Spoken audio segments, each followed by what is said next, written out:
Hello and welcome back to your own YouTube channel it's Hindi 1 to 1 advance English structure का 164वां chapter है ये। और वैसे तो हमने 164 क्या 170 से भी ज़्यादा स्ट्रक्चर्स इसमें कवर कर लिया है, क्योंकि कई सारे ऐसे वीडियोस भी थे जहां पर एक साथ हमने तीन तीन चार चार अलग अलग स्ट्रक्चर्स को कवर किया।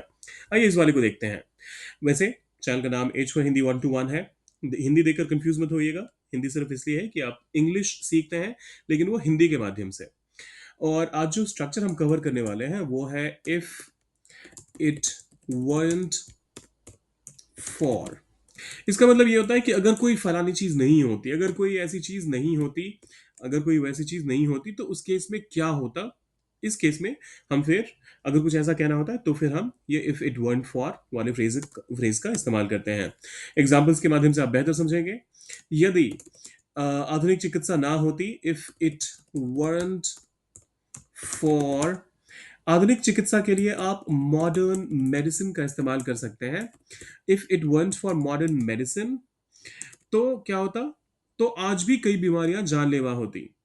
मेनी डिजीजेस, मेनी डिजीजेस, आज भी कई बीमारियां जानलेवा होती। वुड, अब देखिए यहां पर हमें वुड का इस्तेमाल करना पड़ेगा, क्योंकि ऐसा एक हाइपोथेटिकल सिनेरियो कहा जा रहा है, ऐसा है नहीं। लेकिन अगर ऐसा होता तो वैसा हो जाता, जहां पर अनसर्टिनिटी होती है तो वहां पर विल का इस्तेमाल करना अप्रोप्रिएट नहीं रहता, आपको वुड का इस्तेमाल करना चाहिए। So many diseases would still be fatal. Fatal का मतलब होता है जानलेवा। तो if it weren't for modern medicine many diseases would still be fatal. अब तो स्ट्रक्चर आपको समझ में आ गया, तो बाकी सारे पीस ऑफ केक होने वाले हैं। फटाफट से बाकियों को कवर करते हैं। अगर उसका मार्गदर्शन ना मिला होता, इफ इट weren't फॉर, उसका मार्गदर्शन, his guidance, if it weren't for his guidance तो मैं अपने करियर में कभी आगे नहीं बढ़ पाता।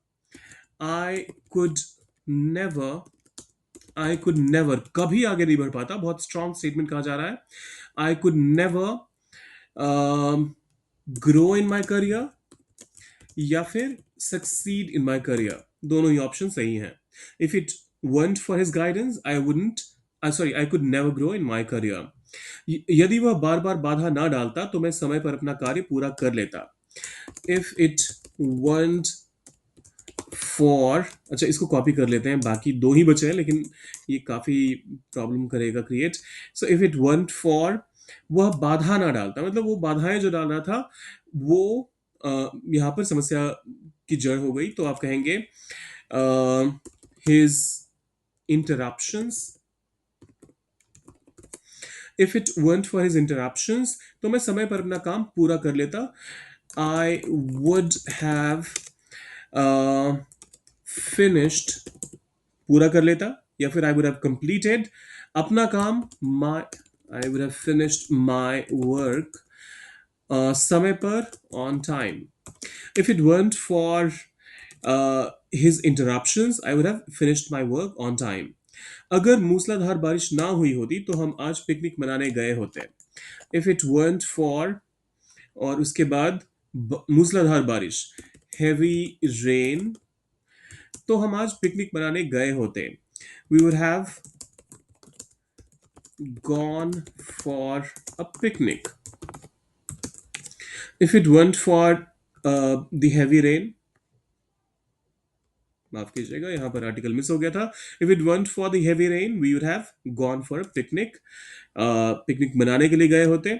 आप चाहें तो यहाँ पर पिकनिक पर जाने की अगर बात होती है, मतलब पिकनिक, वैसे ऑन भी यहाँ पर इस्तेमाल करेंगे तो वो गलत नहीं होगा, तो आप ऑन या फिर फॉर दोनों का इस्तेमाल कर सकते हैं इस केस में। अब ये आखिरी वाला जो है ये आपके लिए है। यदि बिजली जैसी सुविधा ना होती तो हमारी जिंदगी पूरी तरह अलग होती। अब इफ इट weren't फॉर बिजली जैसी सुविधा, सोचिए इसके बारे में क्या होना चाहिए इसका ट्रांसलेशन, और डालिए उसे कमेंट बॉक्स में। जाने से पहले सब्सक्राइब, लाइक और शेयर भी करके जाइएगा। मिलते हैं जल्दी।